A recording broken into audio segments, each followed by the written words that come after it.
We talking about sports, get ball. What it do, baby? Yeah. What it do, you number one podcast listeners? Short hiatus, unintentional, a little under the weather, things going on, but we're back, baby. The number one podcast in your headphones, Creme Brulee, is back in your headphones. I apologize for the delay, but I'm your host, Premal Bhatt, and this episode I'm joined by my big cousin, Roshan Bhatt. Welcome back, bro. Yes, sir. Good to be back. Let's get this. Yes, sir. Short hiatus, but I'm thinking this one's going to be worth it for you number one podcast listeners as always. So stay tuned, alert. It will definitely be worth it. But first up, let's handle our sponsor. This episode is sponsored by Sleep Battle, a boutique photo studio in Asbury Park, New Jersey.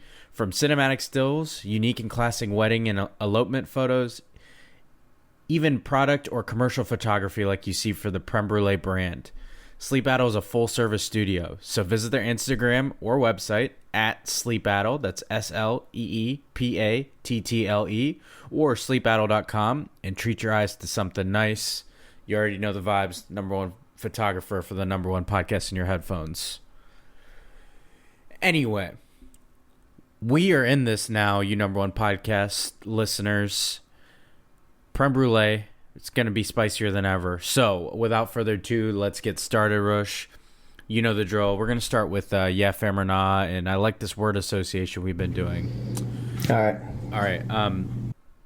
Okay, you know what? Screw it. We're going straight to you played yourself. You good with that? Yeah, fam. Why wait? Yeah, you number one podcast listeners probably get the vibe.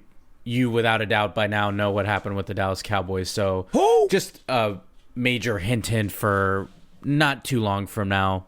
Just maybe turn down the volume a smidge in preparation for that. But let's hit that you played yourself intro. I'm petty as hell. And I'm super petty. here we Petty Le Pew. go. All right, you number one podcast listeners. I figured little hiatus, we give the people what they want. Let's just skip yeah, fam or not for this edition and go straight to you played yourself.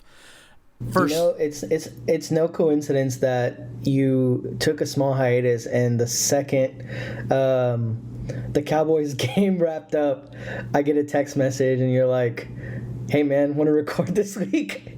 Yeah. And I was just like, "Of course, fucking course." I said football is dead, part 4, and you knew it was up. It's like sending the bat signal. So let's fucking the bot get signal. it. The bot signal. There we go. We're just a perpetual state of misery on Sundays all across the bot For family. sure. It's kind of the way. Absolutely. But will we stop watching? Nope. No. Okay, first up, before we get to that, I did want to talk about this. You played yourself goes to college football regular season importance. So the college football playoffs board of managers unanimously voted to expand the college football playoff to 12 teams in 2026. And actually, they are encouraging their sports commissioners to implement that change by 2024. So we could very well see in a couple years it expand to 12 teams, and that's the plan. No matter what, in a few years, it is going to be at 12 teams, but might be a little sooner than you think.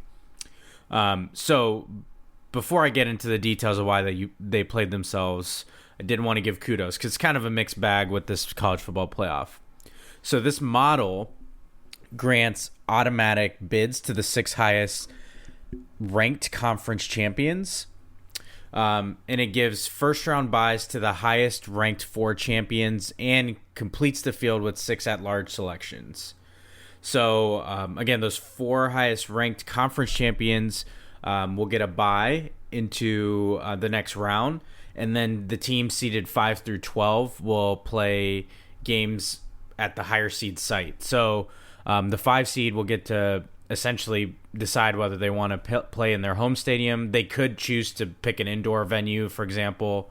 Like they were talking hypothetically, Ohio State, if they don't want to play in the elements because it would impact their offense too in the winter, they could maybe decide to hold it where the Big Ten championships played in Indianapolis at Lucas Oil Stadium, for example. But it would be their choice, the higher seeded teams.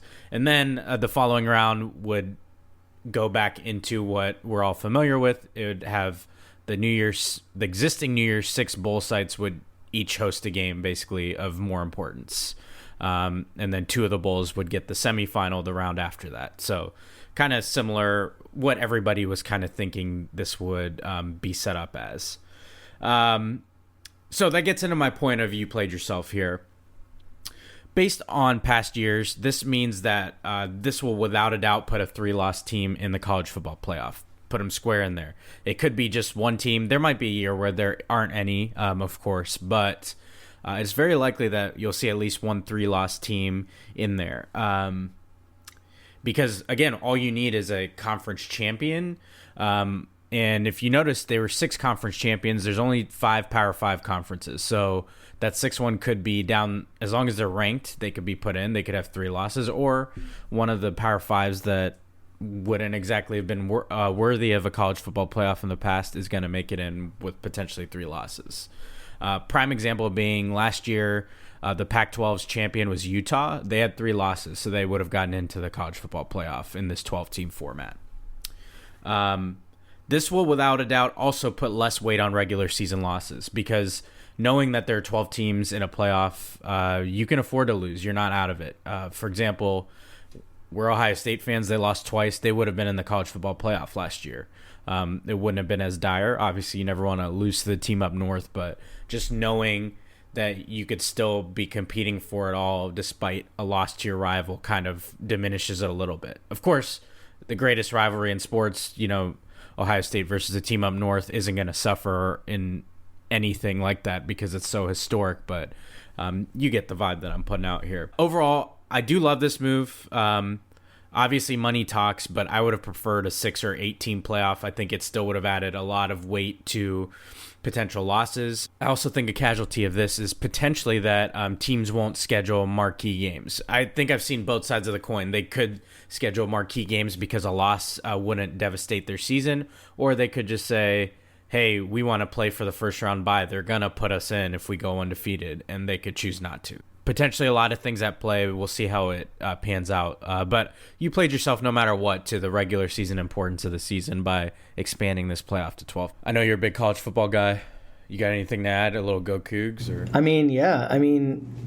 I'm kind of with you. It kind of takes the weight of the regular season off, and there's just kind of like, who cares? We lose this game. It's not a big deal. And I think you lose a lot of that competitive edge in these games too, because just look at some of the games that we saw these, past couple weeks. Like, you're not going to, like, UT, Alabama, just, like, it wouldn't have been as competitive down the stretch because UT is going to be like, well, we can lose this game and still make a run for it by winning the Big 12 or whatever it is, SEC eventually, you know what I mean? Like, yeah. So it's whatever.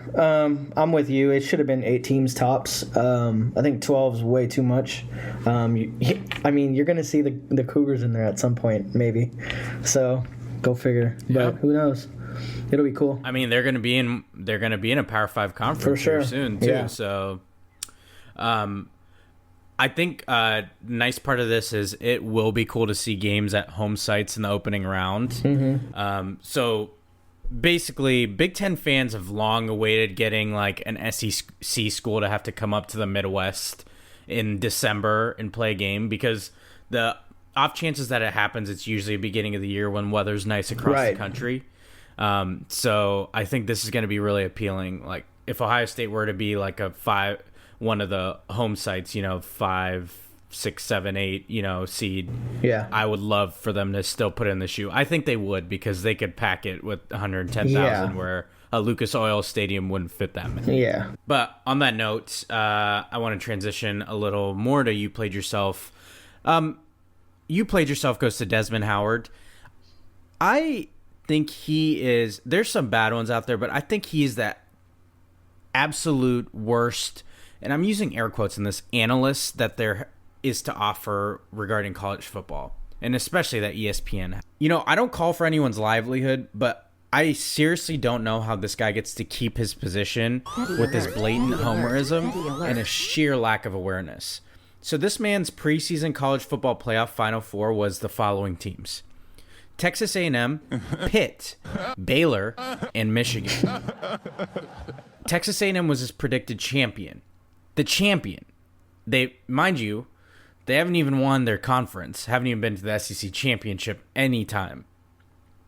So not one, not two, but not three of his four teams lost in week 2 of the college football season. And then the fourth is Michigan, who's been playing JV teams from high school. Yeah. And their schedule doesn't get any more difficult. This man picks fucking Michigan every year. Every year. And then he has the audacity to get on like College Game Day and call out Kirk Herbstreit for being a homer, saying when Kirk Herbstreit calls him Team Up North, he calls him out on it. Wow, this guy with the fucking straight face submits these picks every year for Michigan. And there have been some years where they weren't even close. Like in preseason, weren't even close. So you played yourself goes to Desmond Howard, and the platform he keeps being given, it's fucking ridiculous. And side note, of course he went to Team Up North, so of course he'd be like that. Fuck out of here. Okay. Quickly, I want to go over to NBA players. I know it's the off season right now. NBA players complaining about their NBA 2K rating. Fam, you know you can't all be 99s, right? Like Austin Rivers calling his rating of a 73 garbage.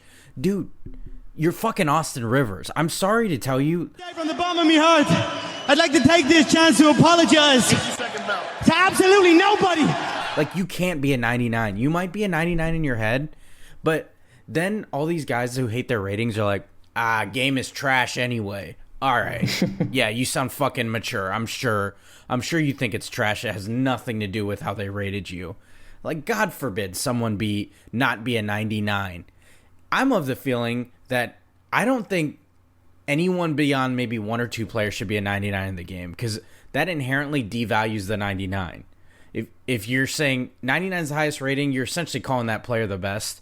There aren't that many best players. Yeah. So I think it should be used sparingly, and I usually don't have a problem with their ratings. Like, Klay Thompson was unhappy with what he was rated in 3-point shooting. Like, yeah, he's fucking good, but you also came off 2 major injuries, so you're not a 99 shooting the ball coming off a season where you were just getting back to full time. He was also not that good. He was also not as good as he used to be. I'm not sure what he's watching. Yeah, and he's still one of the top 3-point shooters. Yes. Like Steph Curry, and then there's like a 4-way tie for 3-point shooting. Like, give me a break, guys. And yeah, now the game's trash because they wronged you somehow. They rated you different. They adjust their ratings. If you ball out, you become a higher rating. Yeah. So I don't know what the big fucking issue is. Like, Austin Rivers can play as himself and just ball out. It doesn't matter. He can change the sliders on his player and make himself a 99, but I guarantee no one's fucking doing that. Nobody cares that he's a fucking 73. You can't all be 99s. Get over it. It's so weird. It's like bozo behavior, man. Like, You're not a 99. How about you're in a video game? Like, give me a break. Yeah, the ego is a hell of a drug, man. These guys are like, just go play basketball, man. Calm down. It's a video game. You're making millions of dollars playing basketball. Like, stop worrying about what Ronnie 2K is rating your ass. Like, and like the first one I remember seeing on Twitter was none other than KD, and it's like, bro, you were the only one who didn't win. You're the only star who didn't win a series or didn't even win a game, rather, in the playoffs this year. And you're mad about a 96. He was mad about. He was mad about a 96, and it's like, dude, bro, what are you crying on Twitter about? Like, oh my God, you guys have to stop being so soft. That is so baby shit. Baby shit soft, exactly. You know how soft that is. I do. Can confirm. You know that's soft. Can confirm. You're crazy. All right, let's move over to the NFL. We got a lot to cover here. So first up on you played yourself. I'm gonna let you take this one. I know you. When you and I were talking, you had this one ready to go. All right. First one to the You Played Yourself stage. Baker Mayfield, it's your time. I believe he's been on here before. I would not be surprised he's been on here multiple times. I know he's been on here at least once. But, he's on here for I don't know. I don't even know what to say about him anymore. He just continuously runs his mouth. And I know he knows he's not that good. And I know he knows, like, when he looks at his peers in the NFL and he sees other quarterbacks and he sees just quarterbacks in his division, he's like the fourth best in his division last year, probably the fourth best this year. You know what I mean? And it's just like he got traded for what, conditional fifth rounder or something. And, you know, obviously his emotions are running high because the week 1 game is against the Browns, and he's just like, you know, I'm going to be off the leash, you know, taking a shady shot at the dog pound. He's like, I'm going to fuck them up, all that stuff. And his stat line is 16 of 27, 235 yards, 1 touchdown, and 1 interception. And it's just like, spoiler alert, he was not off the leash. He was not off the leash. I don't think even Matt Rule let him off the leash, and Matt Rule is one of the worst coaches in the league right now. I'm not sure how he still has a job. He just doesn't really know. I don't know what his offense does, but granted, his kicker blew it at the end, or, you know, like, or not his kicker, but, you know, he got kicked out of the game or whatever it is. But, you know, with this kind of shit talk, you would think he's going to put up Mahomes numbers. You know, when you're like, I'm going to be off the leash, I'm going to fuck them up. Like, bro, you better be coming. I don't want to see one number in the INT side of your stat sheet. But it's just Jacoby Brissett numbers. And he was playing on the other side, and he got outplayed by Jacoby Brissett. And I'm just like, come on, man. Like, you got to stop talking at some point. Just play the game, and earn a contract. You're a dude in the NFL who sells tickets. You will get a contract if you just stop talking so much. Yeah, he really does talk like he's one of the best, but he doesn't back it up. And that game was like a full gambit of it was a pure Baker Mayfield. Like, you saw him score a touchdown. You saw him mishandle snaps. You saw him airmail a pass that should have been completed ended up being an interception. It's literally the classic Baker Mayfield performance. And I think it would have broken Brown's hearts if he somehow managed to be different than that. But it really did prove the Browns right for letting him go, because it was your classic up and down roller coaster. And the name of the game as quarterback in the NFL, if you're not going to be dynamic like Mahomes or, you know, Rodgers or Josh Allen, is at least don't make mistakes. Right. And he still does it every time. So his best pass was, to the opposing player. Like, it was a dot to a Browns player. It was better than any safety. It was better than any pass he made as a Browns player to a Browns player last year. It's like, come on, man. It was like the quintessential Baker Mayfield performance. Absolutely. Browns fans got to feel good about that, because it really they wouldn't have heard the end of it if they ended up losing that. I know they won as like a 58-yard field goal. Yeah. Like, I know they won in dramatic fashion, but you know, they would have never heard the end of that. So they got to feel good, like, okay, we made the right decision. Mm-hmm. The Browns front office has to feel that way too, because they literally saw him do what he's done for the past 4 years in Cleveland.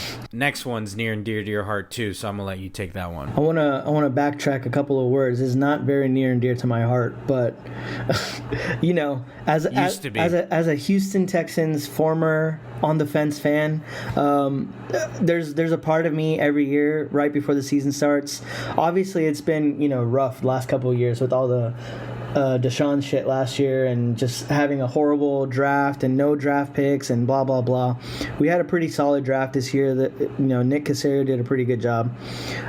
He hired Lovie Smith after having, you know, David Culley for one season, made him a scapegoat, fired him, hired Lovie Smith. Not a great hire to begin with, but whatever. It is what it is. As the game is going on, obviously I'm watching, I'm tuned in, and you know, they're playing really well. The defense is flying all over the field. You see a lot of effort. They're up, I believe it was 20-3 on the Colts going into the fourth quarter, and I'm like, damn, okay, they're playing like with some gumption, you know, with some guts. I was like, all right, that's cool. It's good to see them go out there. I'm trying not to see them win games, mind you. We have C.J. Stroud, future Houston Texans quarterback, to go draft. So, you know, I'm trying not to win more than 4 games. Yeah. This guy, Lovie Smith, his team blows a 17-point lead in the quarter. Being a defensive-minded guy, that's strictly on the defense. Offense does nothing.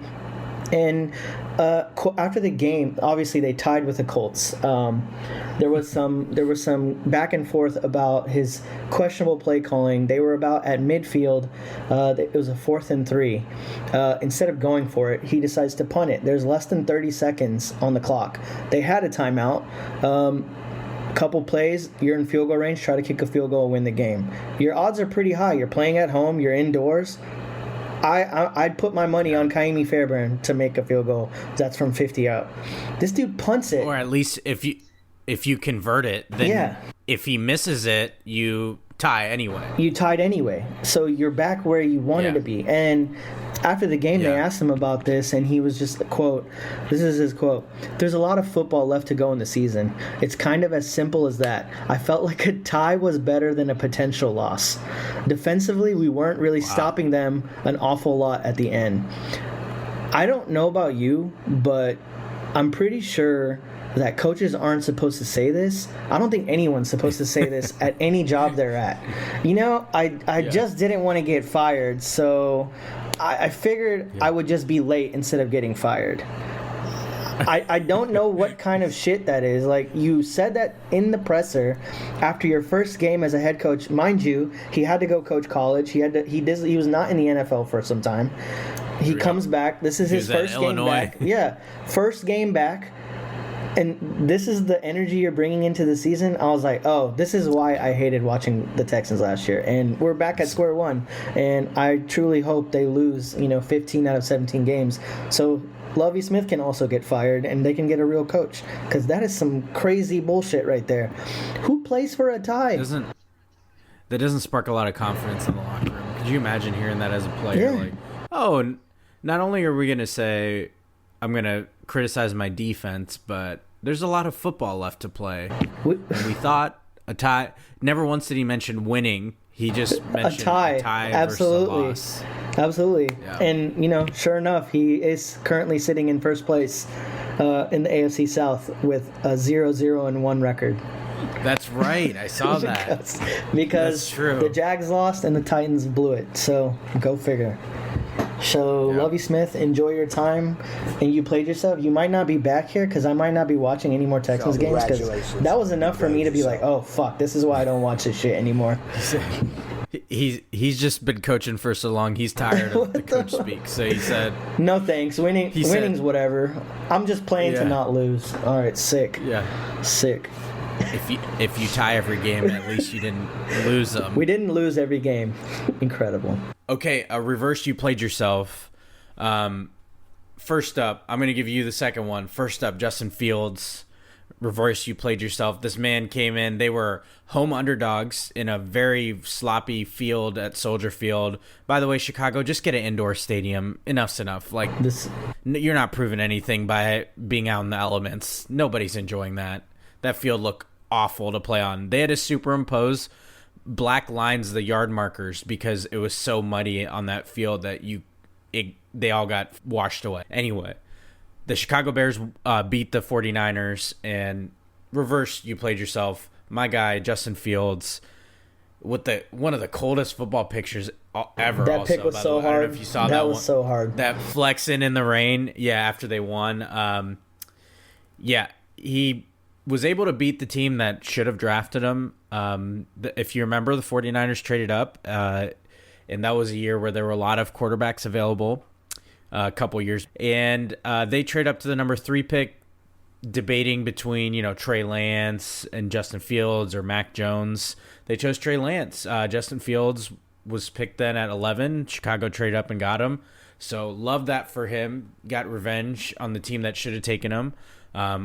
The team I really hoped would take him because they were going to use him in a creative way. For sure. I would have loved to use under Kyle Shanahan, but you take that dub over the team that passed you up all day. So congratulations. Love to see you played yourself. Our guy, go Bucks, Justin Fields, do his thing. Game 1, home underdogs, and we got that dub outright. Yeah, that's got to be a good feeling. Hell yeah. Next up, Reverse You Played Yourself goes to Patty Mahomes, man. This entire offseason and even some of last year, kind of dating back to those Joe Burrow games, since he beat the Chiefs twice, everyone was like, oh, the Chiefs have been figured out, Patrick Mahomes has been figured out. Tyreek Hill gets traded in the offseason. They're like, he has no weapons, he's going to be exposed, blah, blah, blah. What does Patty Mahomes do? He comes out and he just put numbers on the board, bro. 30 for 30 for 39, 360 yards, 5 touchdowns, and 0 picks. That is that is a flawless stat. That's a Madden stat line. Reverse You Played Yourself, Patty Mahomes. You could literally like carve off part of his stats, and I would have taken that for the Cowboys' performance. You had to throw that in there. Yeah, cut the stats in half. Just a little warm up. Cut the stats in half. Give them to Dak, and I think the Cowboys had a shot. Yeah, go figure. They probably would have. Yeah, go figure. Yeah, I'm sure Patty Mahomes is on some kind of tear this year. I know he's online a lot. Like, the dude is young. I'm sure he reads Twitter and has a bunch of shit bookmarked. His brother and wife probably tell him. Yeah, for sure. And yeah, he's gonna be on some kind of revenge tour this year. I'm looking forward to watching him play. I agree. I'm very impressed, and like the nice thing about him versus we're going to talk about another couple quarterbacks, that lost top receivers, and they're in different scenarios. The difference is Mahomes still has someone like Travis Kelce that he can depend on, and also another difference is his team still tried to pick up skill players that can not fill completely Tyreek Hill, but collectively at least bridge the gap. And his distribution in targets was all across the board. I think he targeted Juju the most out of the receivers, but it was spread out, like Valdez-Scantling, Mecole Hardman. Yeah. So he's spreading it out, and I think it's going to free him up a little. You don't have to get Tyreek Hill going. Yep. It's just going to let Mahomes get creative. So, yeah, kudos to him. I mean, it really seemed like he was out to prove something that first game, and it was wild to see. So, good for him. Yeah, I definitely take part of those stats. Yeah, I'm thinking if we get 2 of his touchdowns, that's 2 more than the Cowboys score. Yeah.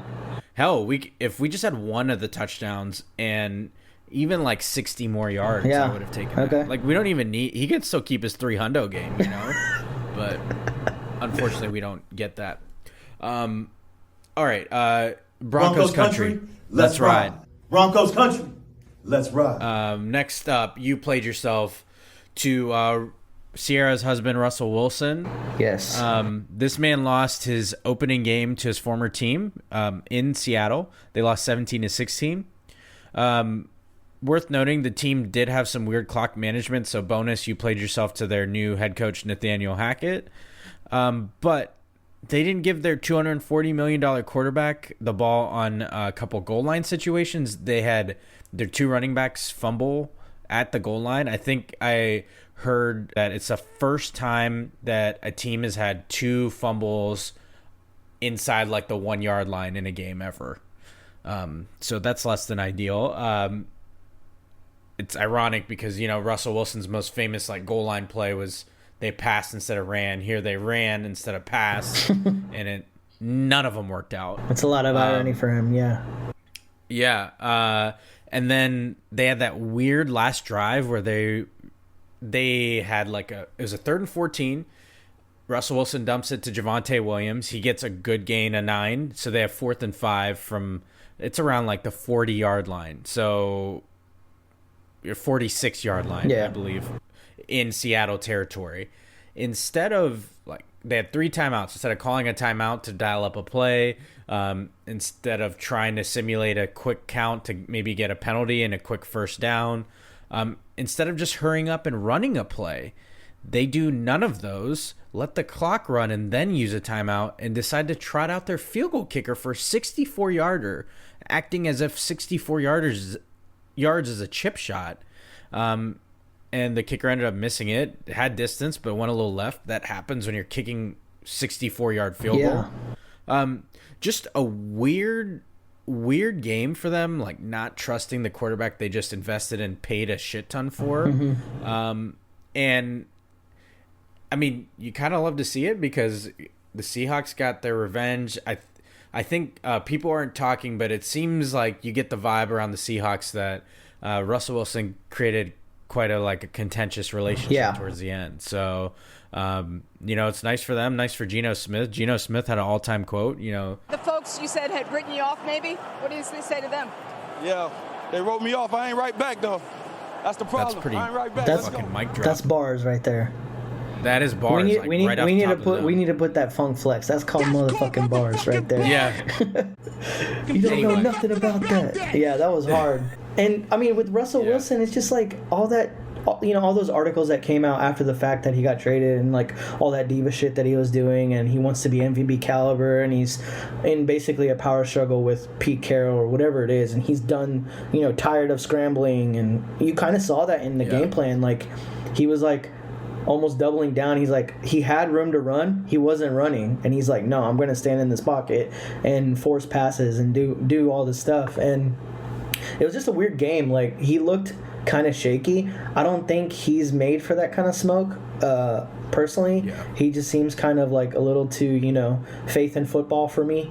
And even like the coach ran it back. I feel like it's gonna bother him that people booed him too. Yeah, like he seems like the type of person that it would bother. Yeah, and I'm kind of torn on that, because it's like, without Russ, that franchise is not what that franchise is in the last. Yeah, he's their all-time greatest quarterback, without a doubt. Right. Like, you look back on it, it's like, it's not Matt Hasselbeck. Yeah, I don't know, and granted, they got a lot of run from an elite defense for so long. I mean, their Super Bowl championship was pretty much strictly because of the defense. Russell Wilson game managed that team to a championship for sure. But like, the relevance that Seattle's had since then has been all Russ. So it does suck that they booed him. But kind of, I don't know if you saw after the game, like, there were no Seattle players like trying to dap him up and do all that stuff. Like, I think he burned his bridges when he left, which is weird to see, because he seems like the opposite kind of guy.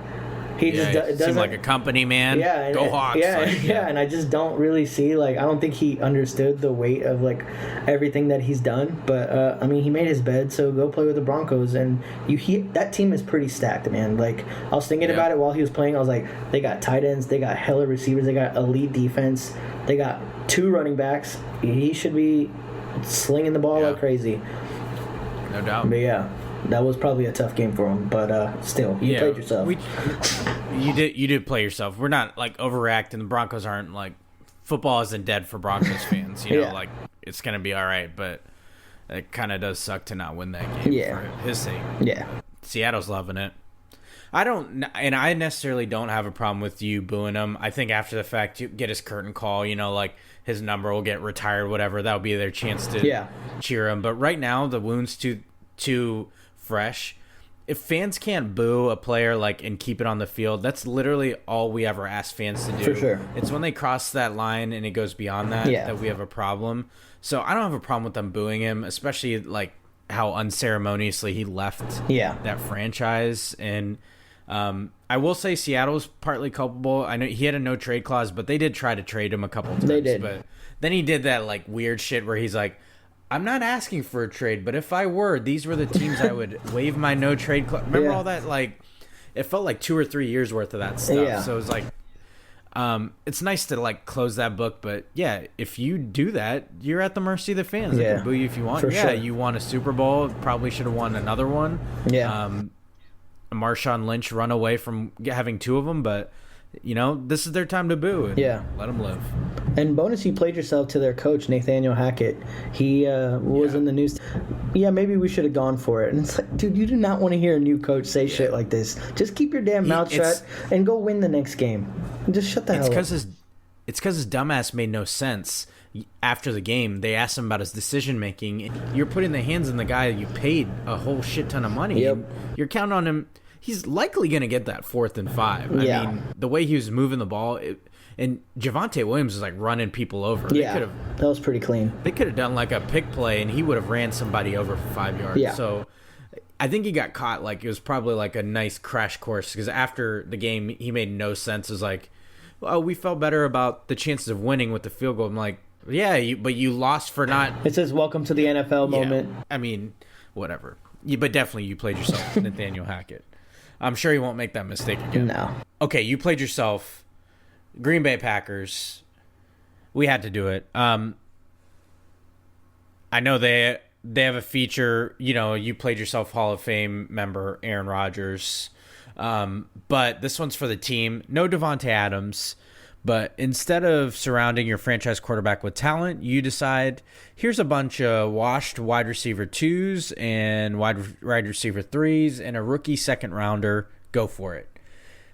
And there you have the result of them losing handedly to the Vikings 23-7 in the opening week. Their defense couldn't even really stop the Vikings. Justin Jefferson went off. I think he had one of the best, if not the best, fantasy performance. That guy had a $150 at halftime, man. Yeah. It's insane. Yeah. Yep. Definitely you played yourself to them. Yeah. A word on the street is they tried to trade up for the receivers, but if you remember, there was a run on them. And I think it was like Jahan Dotson, who, by the way, had a great first game, and Treylon Burks went to the Titans. So there was kind of a run on them, and they found themselves like not able to take one, but you could have traded up sooner and gotten a receiver, no doubt. You got any bonus ones for me, man? No, I think it's my blood pressure. Yeah, I think it's go ahead and take a sip of water, take a deep breath, and I think we're all ready for the headliner. Yeah, I know why you guys came here. Let me tee it up for you. Okay. It's the off season. Everything's going, a little shaky. But you're a diehard fan. You're a diehard Cowboys fan. Anytime, the season's about to start, you're ready to watch your team play. You guys have of course, it's the Dallas Cowboys, one of the most premier teams in the league. Worth the most money on Forbes list. Et cetera, et cetera. You got a Sunday night football game against Tom Brady, one of the greatest players of all time. Your defense stepped up last year, played really great. You're excited to watch the game. And now you have it, your 2022 Dallas Cowboys. Week 1 in the bag. How do you feel? Oh, my fucking God. You number one podcast listeners. Listen, you see the title of this episode, Football is Dead, and it's never been dead this soon. First, Dallas Cowboys, bring your dumbasses to the front of the congregation of the You Played Yourself, the church of You Played Yourself. First, let's go down the list first, okay? First, the performance. We're going to talk about the performance, the fucking abysmal performance. So even before Dak Prescott got hurt, they look like absolute fucking garbage. Just absolute garbage. Fun fact, the Cowboys were the only team in week 1 to not score a touchdown. By fun fact, I mean football is dead fact, of course, because, yeah, just fucking put me out of my misery. What's everybody doing on Sundays? Because my fall just opened wide the fuck up all of a sudden. First weekend, not even past September. My schedule's wide the fuck open, everybody. So business is open because God knows I'm not watching this sorry-ass excuse for a team that's about to trot out here. I seriously don't know how you work all off-season and think this offense was going to be enough. I could tell you from my computer chair, every fan could tell you from behind their keyboards that this roster wasn't going to work. And time and time again, we were made to feel stupid or that we were being ridiculous for panicking this early. Well, one fucking week into the season, we look damn fucking right over the people that work in the fucking building. How's that sound? Point for couch coaches everywhere, because somehow the stupid Jones family didn't see what's right in front of their face. Somehow dumbass Mike McCarthy, who's turning into quite the fucking clapper himself like Jason Garrett, just a fucking dumbass looking cheerleader out there. At least Jason Garrett was enthusiastic. Mike McCarthy has a stupid look on his face at all times, just clapping like a fucking one of those little monkeys with the symbols on it, like a fucking idiot, not doing a goddamn thing. He can't even manage the clock last year. Here we are with this sorry ass roster. Another thing, okay, number one podcast listeners, why can every team with the wide receiver 1 scheme their guy open except for the Dallas Cowboys? How does Kellen Moore render himself useless in putting his skill players in positions to win? Every single game I see it. What is the game plan against the Vikings? Stop Justin Jefferson. What the fuck did he do? Brand new coach figures out how to get Justin Jefferson the ball, and he has 150 receiving yards at half. How does that happen? The Packers know that the ball wants to go to him, yet somehow the Vikings managed. Then you have Davante Adams. First use on the Packers, gets force-fed the ball. You know it's going to him. Aaron Rodgers somehow, some fucking how, found a way to get the ball to his best player, right? Oh, Davante Adams switched teams. Brand new to the Raiders, right? He must have struggled in his first game. No, he finds plenty of production in Las Vegas, new team. Somehow, a brand new fucking team who didn't know Davante Adams figured out how to get him the ball. So then you turn around, the Cowboys had a wide receiver one, Amari Cooper. You ask, where is he now? He's in Cleveland. Oh, what'd you get for him? Not a goddamn thing. Maybe a 5th rounder. I don't even remember at this point. It's not going to make any impact. And then you say, okay, we're going to put our faith in our 1st round pick, CeeDee Lamb, right? He is so talented. Love him, right? Got the little sweet first down signal, sniffs under his nose, right? The problem is that he can't get the fucking ball to even convert a first down. How does that happen? How does every fucking team get their guys the ball? How? Why is it so fucking hard for Kellen Moore to scheme his guys open?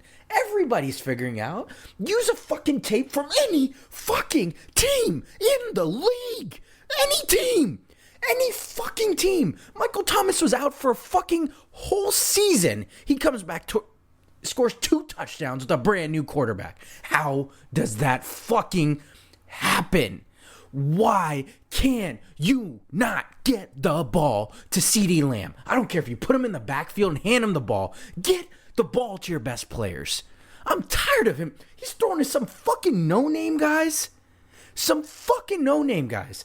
And the guy we get touted all offseason, Jalen Tolbert, they spend a 3rd round pick on him. What's he doing? He's fucking inactive. Are you kidding me? Tony Pollard, right? All these Cowboys fans, they want to tell me he's the answer at running back, right? Like Zeke's washed.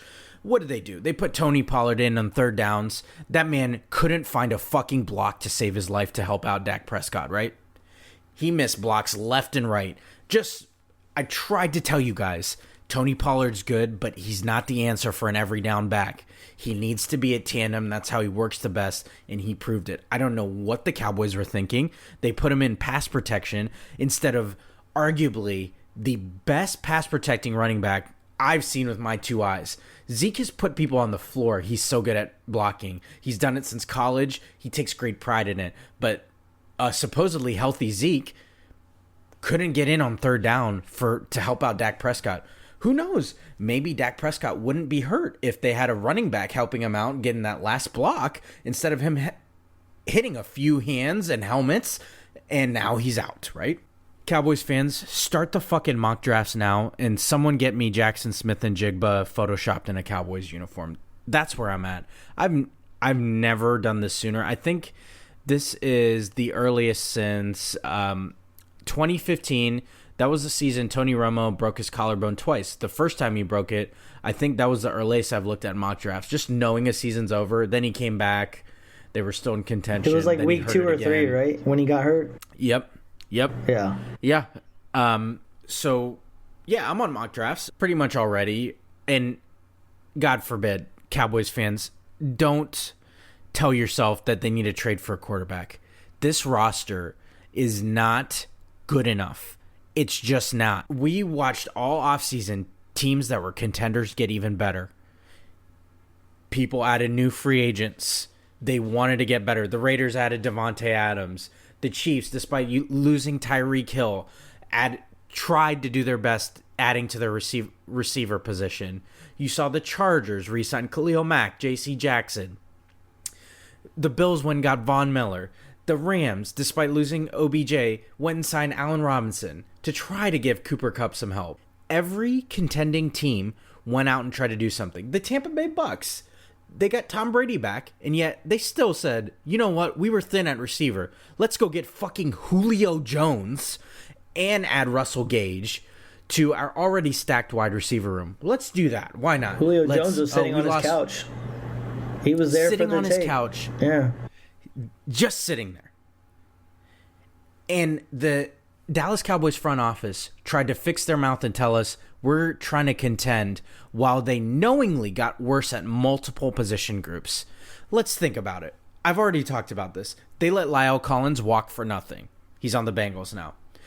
They traded Amari Cooper for pennies, especially given what other receivers were traded for and the value they got. Amari Cooper is a hell of a route runner. We talked about this before. He is at least elite at route running, and that puts him above the rest. And you're seeing the impact of how CeeDee Lamb is as a wide receiver one so far. It's just not working well enough. Maybe it will get better. I hope it does, but I'm not holding my breath.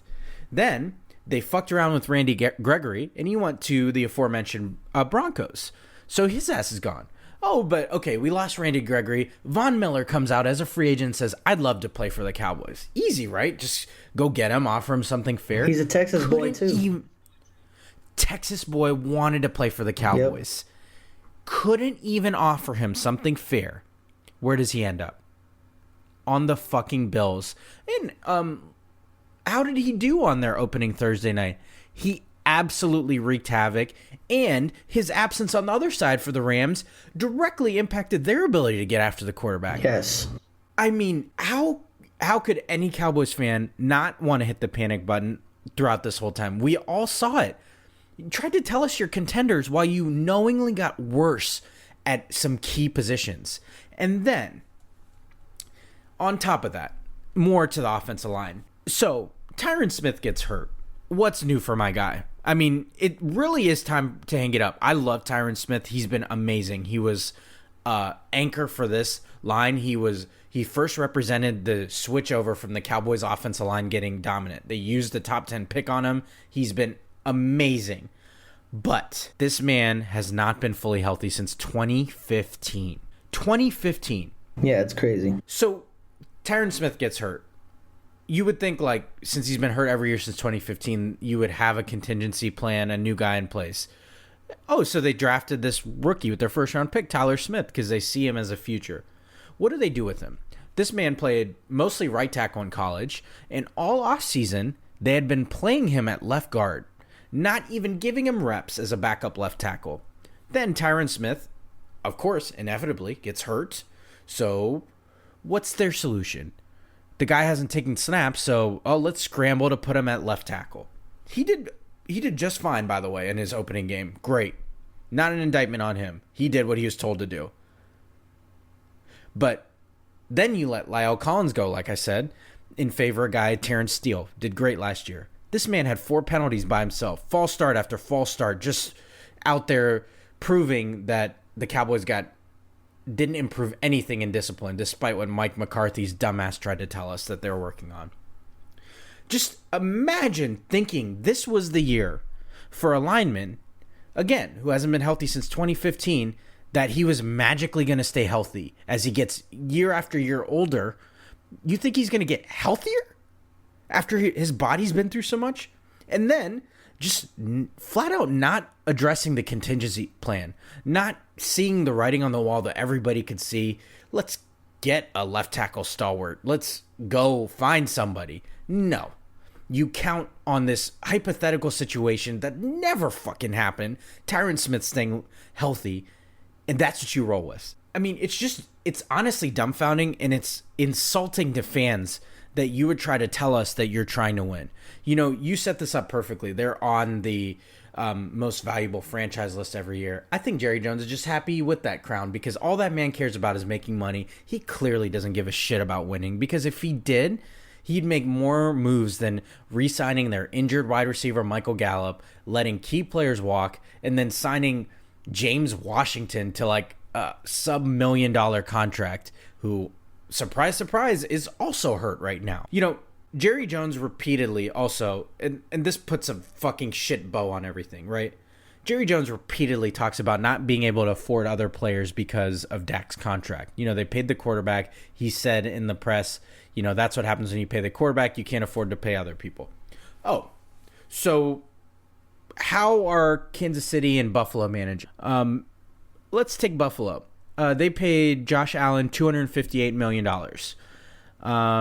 Then they still signed the guy who you should have signed in Von Miller and had money to pay their star wide receiver number 1, Stephon Diggs. How did they manage? How are you not managing, but all these other teams are managing? Maybe the answer is that you're not fucking good at your job. How about that? Maybe that's what it is. I'm fucking sick and tired of being a Cowboys fan. I've said this, I think, on this podcast. Imagine me saying this. I seriously want my son Barrett to pick his own favorite NFL team. This life as a Cowboys fan is fucking miserable. We have to have smoke blown up our ass like this every year while they tell us, we're making improvements. The goal is the Super Bowl. While they knowingly got worse, they did nothing to address their glaring problems. And then they want to turn their franchise quarterback into the scapegoat just for getting the money he deserves. Oh, by the way, he should have got paid sooner, and then you would have had more money. Oh, by the way, you overpaid your running back to a gaudy number. His dead cap money is ridiculous. It's like twice as much as the next guy in the NFL. And somehow you want to blame these people for accepting the money you're dishing out and you not being able to figure out a way to improve your team despite all these other ones figuring it out. I despise the Jones family so much. They are the bane of my existence. This Cowboys team is a fucking joke. And the idea that you would try to get fans' hopes up, we saw right fucking through it. And you trotted this sorry-ass team out there with no offensive production, and you're going to waste great years of a defense. Unanimous defensive rookie of the year and runner-up for defensive player of the year, Micah Parsons, is just going to be out there balling for a team that doesn't fucking deserve him. Dak Prescott doesn't fucking deserve this team, doesn't fucking deserve this front office. I fucking hate this family that runs the team. They're running it into the ground. All they care about is making fucking money, and they're fucking great at it, but they don't know how to fucking win. And anybody that knows anything about the Cowboys, Jerry Jones bought the team. Yeah, they won Super Bowls after it, but he was not responsible for that amazing roster. He was a benefit of that, and that's what he's hanging on to as if he's some fucking successful front office executive. And here we have the fucking proof.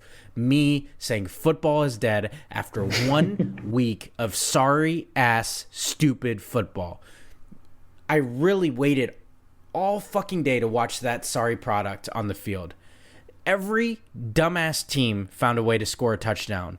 The worst of the worst. And you're sitting here, it's not hyperbole to say that was the worst performance in the entire league. And that's fucking embarrassing for a team that was just the highest scoring team in the league, made the playoffs last year, and had such a great roster full of talent.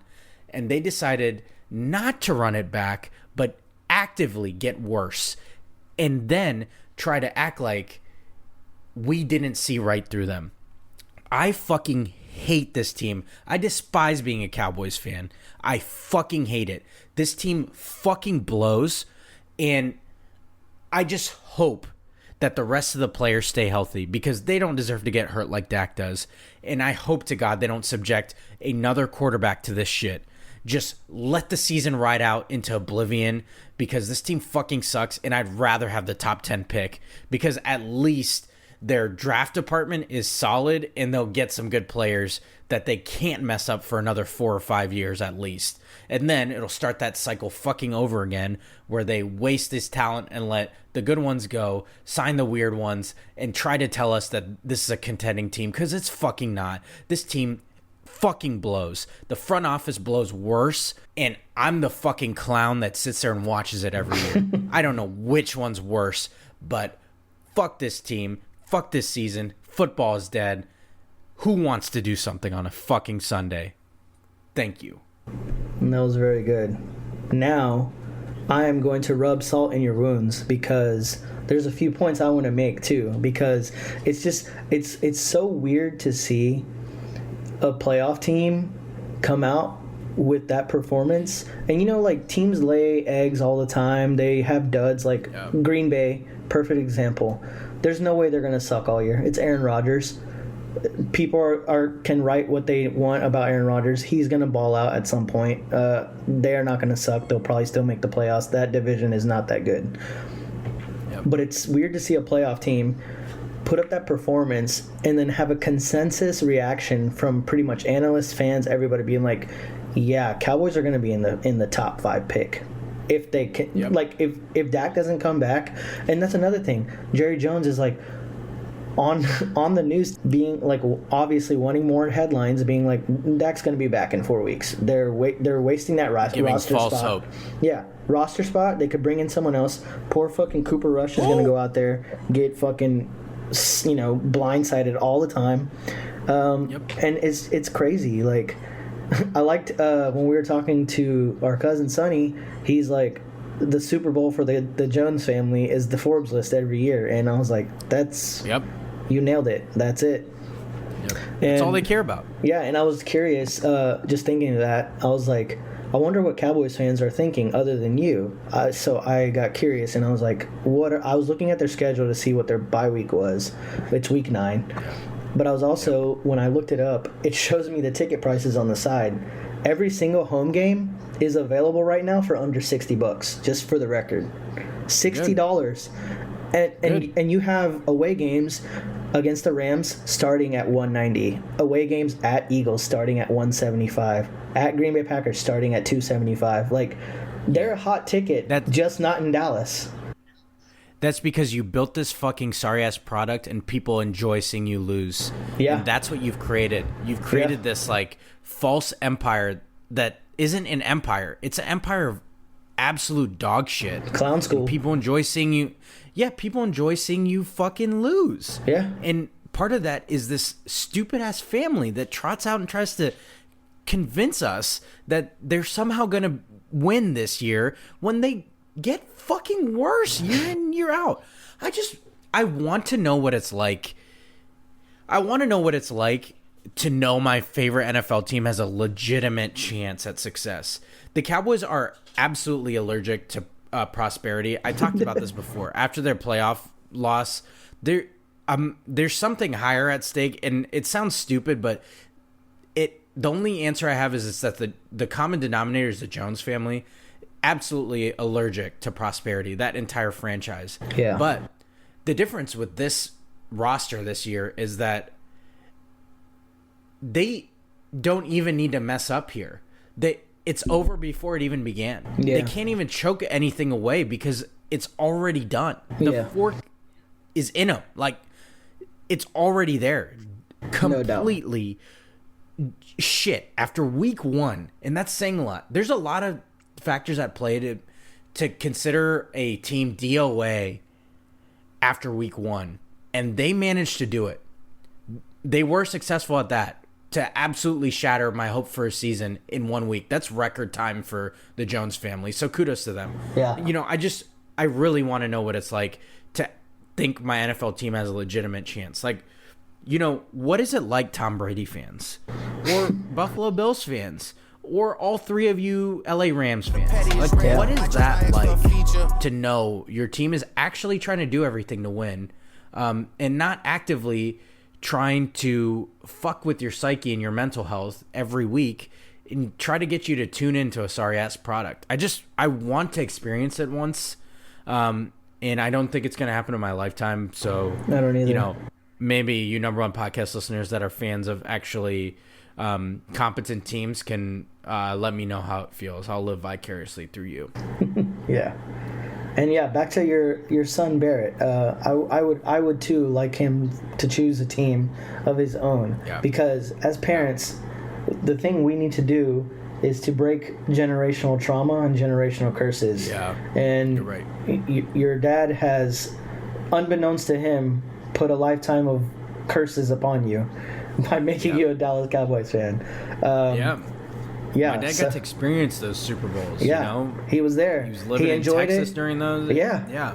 And, with our uncle, also big. My dad was a Cowboys fan, So it's like, obviously when Houston... I wonder... I wonder what caused them to leave the Cowboys fanhood. I know it wasn't just Houston having a team.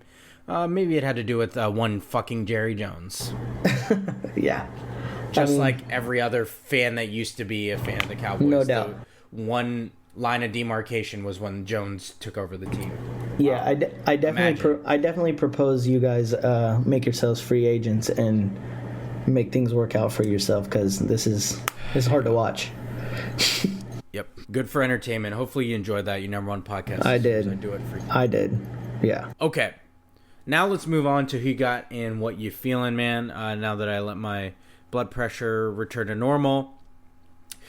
So last couple episodes we did talk about a few things. One of them, a couple episodes ago, we talked about where Kevin Durant would play for next season. Mm-hmm.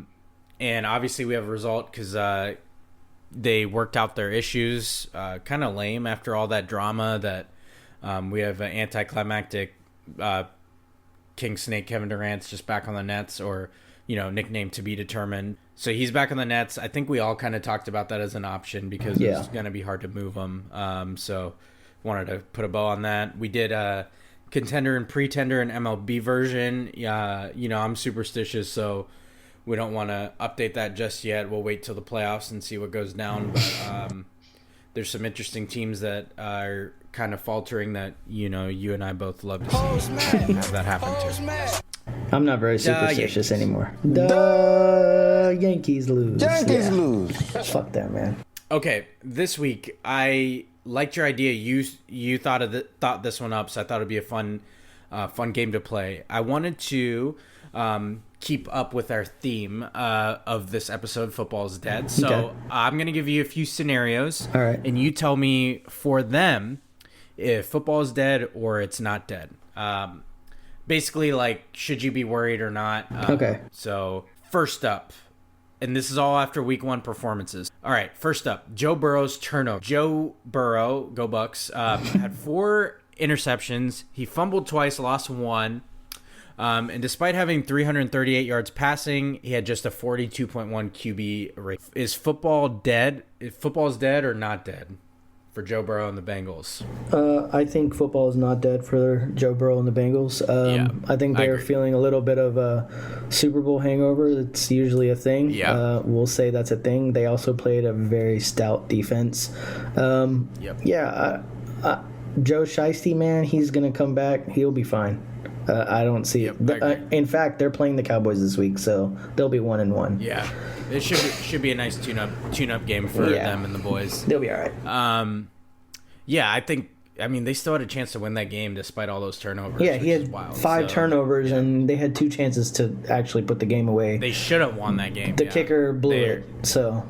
Yeah, worth noting, I think their long snapper got hurt right before the game, so that was definitely a factor for them. Yeah. Okay, next one. Football's dead or not dead. Rams.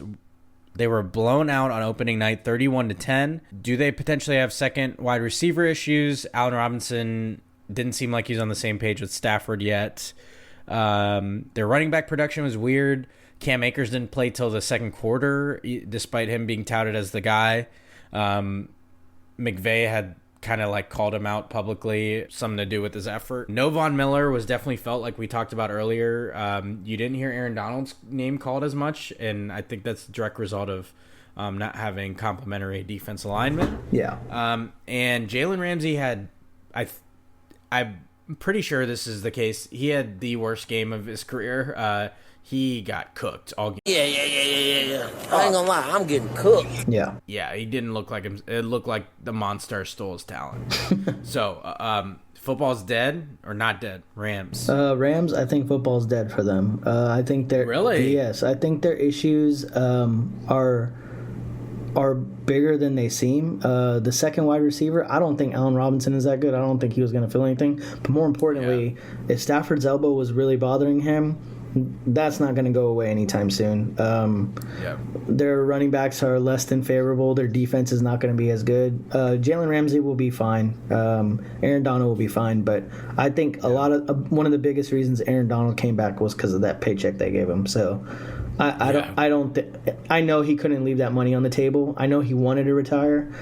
But I think now that he's back, he's going to be like, fuck, man. I can't believe I have to play and put my body through this hell. I think they'll win about like 9 games maybe. I don't think they're going to win the division, though. I think that division is still going to be San Francisco or Arizona. Hot take alert. I'm going to say not dead for the Rams. All right. Yeah. I'm going to say not dead. At least not yet. I want to see another game. I think the Bills are on a tear, and they very well are potentially the best team in the NFL, or arguably at least. I think they got a major chip on their shoulder after that, that loss in the playoffs. Yeah, so, that was a big one. I think it was definitely something to prove. And the Bills have they already had a great roster and improved it. So they're stacked, that's like. Anyway. And my Rams being dead is definitely contingent on one thing mainly is Stafford's elbow. Like, that team is going to go where Stafford goes. Totally. Yeah, of course. I agree with you there. Football's dead or not dead. I think we already answered this definitively, but the Cowboys were blown out 19-3. Worth noting, I did want to give props. The defense did force 5 field goals. Ryan Suckup made 4 out of the 5. Micah Parsons had 2 sacks. I think he's the quickest to 15 sacks in NFL history. I already went over their bevy of issues. Dak's hurt. Gallup and James Washington are still weeks away, so the wide receiver get any better. I think you're probably in agreement here. Football's dead, yeah. Yeah, they played Tom Brady on like a D- game, and they got blown out. So I don't think it's gonna get any better. I mean, Cooper Rush is the quarterback for the time being. Cooper Rush, unless he's elite, which he's not, I think they're cooked for sure. Luckily, they play in a very shitty division, so depending on how good or bad the Eagles are, I know a lot of people are very high on them. I think they're still whatever. Yeah, I think the Eagles are going to win this division. Yeah, it's their division to win for sure. Yeah, all the other 3 NFC East teams did win in Week 1. Next up, we talked about them earlier. Football's dead or not dead? The Packers. They were blown out 23-7. They clearly have no wide receiver 1, like we talked about. Rodgers definitely looked off. He was missing throws. And their stalwart defense that's supposed to carry them a little didn't look great, obviously. I'm going to lead this one off. I'm going to say not dead. And part of my reason is last year, if you remember, Week 1, they got blown out too. Mm-hmm. So I want to wait and see with them. I don't think they're dead. I think that division is wide open. I know you're not high on the division, but I do think that division is going to be much improved. You already saw the Bears win. The Lions actually put up a lot of points. Yeah, I saw that. Literally, Jared Goff picked 6 away from upsetting the Eagles. And the Vikings under Kevin O'Connell looked great. They got their best guy the ball. I think it's going to create a lot of open spaces and open free-running receivers. So we'll see if even Kirk Cousins can't mess that up. So I'm going to say not dead yet, but they do need to make some improvements, figure things out with their receiver. Yeah, I'm with you on that. I think I'm tired of being made a fool by Aaron Rodgers every year, counting him out within the first 3 weeks. Unfortunately, and I don't you played yourself Hall of Famer. Yeah, I don't want to give him that beneficial attitude anymore. I don't want to see him win above me. I want to like support him and then see him fail. So I'm gonna go with that. I'm gonna be like, Aaron Rodgers will be back. I think he's still elite. He proved it last year. I don't think they're gonna be bad. And while I don't think the division is too bad, it's not. It's better than last year for sure. But I don't think Chicago and Detroit are any real threats to win that division. But I do think both Vikings and the Packers will be in the playoffs this year. Okay, and last but not least, the New York Giants. They won a very dramatic game. Their new head coach Brian Daboll went for the 2-point conversion to win the game against the Titans. They won 21-20. The Giants were down 13-0 at half. They did hold Derrick Henry to 82 yards rushing and just under 4 yards per carry. Saquon had a huge game. He looked like kind of his rookie version. He had 18 carries for 164 yards and a touchdown, and then added 6 catches for 30 yards. So, Saquon fantasy owners were thrilled with that performance. Football's dead or not dead, Giant? I think football is mid for them. I don't think they're very good. I think it's going to be a much better year than years past. I don't think they're going to make much noise. They won that game. I'm not sure how they won that game, honestly. I know. It's weird, but Titans are good for a few duds every year. It came early, I guess. I think Titans will be pretty good. I think New York is going to finish 6-11. I'm only going to say football's dead because I think we're talking in terms of overall success. So I'm going to say football's dead. It's not their time. And I don't think Daniel Jones is the one for them. So until they get a better quarterback, I'd say football's dead. But gotta say, be good for Saquon, looking like his old self. Hopefully he can stay healthy. He's had kind of got unlucky with that. So we'll see what happens. Okay. Now it's time for what you feeling. So, Rosh, what have you been feeling lately? Let's see. I actually had a Showtime subscription for a couple months, and I watched a series called Yellow Jackets, and it was up for some Emmys. Fantastic.